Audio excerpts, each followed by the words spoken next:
पंजाब का शहर हाफसाबाद और यहाँ पैदा हुआ दुनिया का खुशकिस्मत तरीन बच्चा। वो बच्चा जो कम से कम अपने वालिदैन के वलीमे की वीडियो देखकर रोकर ये नहीं कहेगा कि आप मुझे क्यों लेकर नहीं गए। कोरोना वायरस ने दुनिया भर में जहाँ काफी कुछ बदल कर रख दिया है, वहाँ पहला बच्चा जिसने अपने वालिदैन के वलीमे में शिरकत की।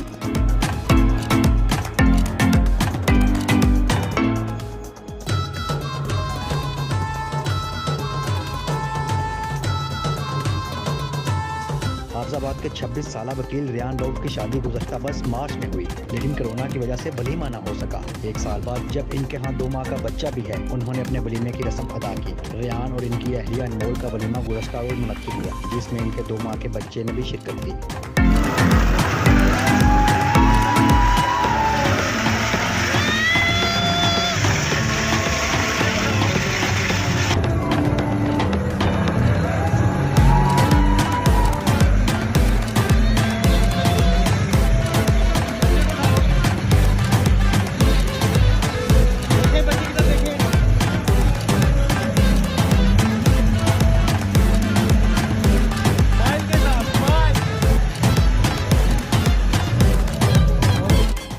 ने अपने 2 माह के बच्चे को गोद में उठाकर रैंप पर वॉक की और शायद ये दुनिया की मुनफरद शादी होगी।